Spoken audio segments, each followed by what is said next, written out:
Hello, it's Samantha Nolan-Smith here for our Tuesday morning chat.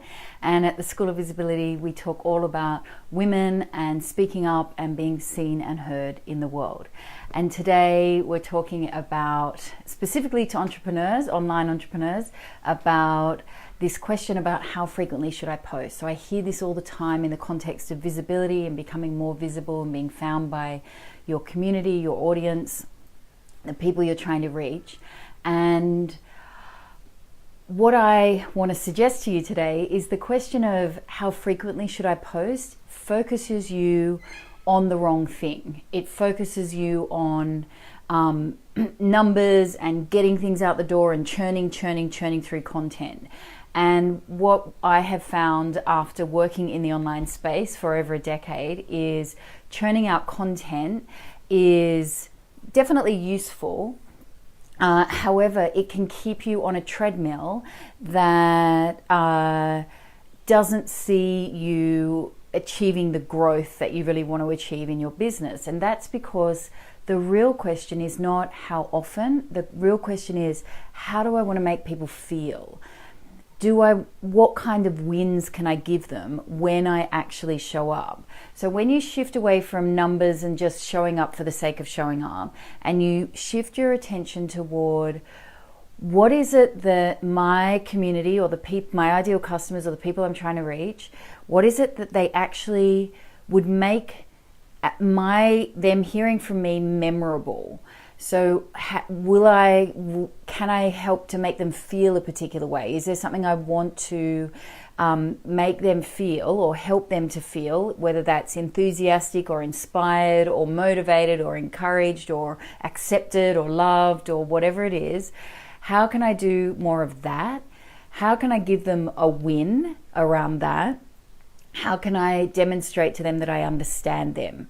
When you do those things, then you become memorable to the people you're trying to reach. And the issue is, rather than being about, am I just here all the time? Because you can be here all the time and be really annoying or be really forgettable, or you can be really memorable, which means you can show up less often, but you will be more impactful.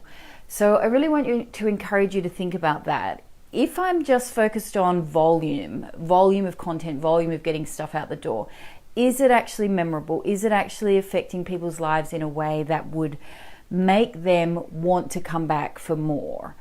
Or should I instead focus on how do they want to feel? How do I want to support them to feel? What kind of quick wins or long-term wins can I give them as a consequence of them engaging with me? And how am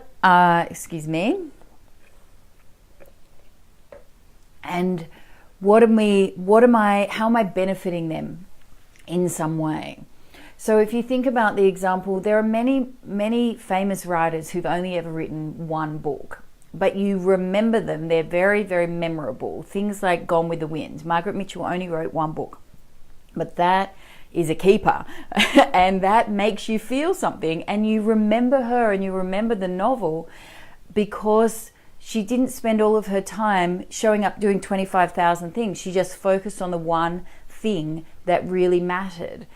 And people like Emily Bronte only wrote one novel, Wuthering Heights, but it has lasted through centuries because she put all of herself into it. She makes you feel something when you read it, whether that's frustrated or passionate about Heathcliff and Kathy. You feel something about them, and so that's memorable. So I want to encourage you to keep the balance there between showing up and being around and being memorable by mere fact of just being present, and so people think of you because you're always around. But if you're like the friend in the group that is always around but is actually not really contributing anything that's of real value, then your presence doesn't make you memorable. It makes you kind of forgettable or easy to overlook.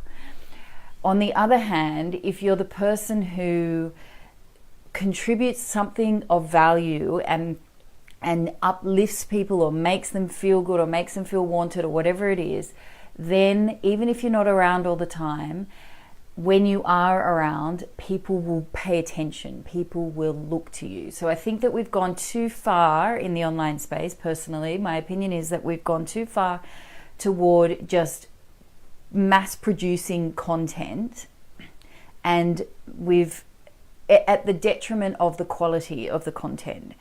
So my strong recommendation from this video for today is to really sit with, how much content can I put out there that will actually be really memorable in some way to other people?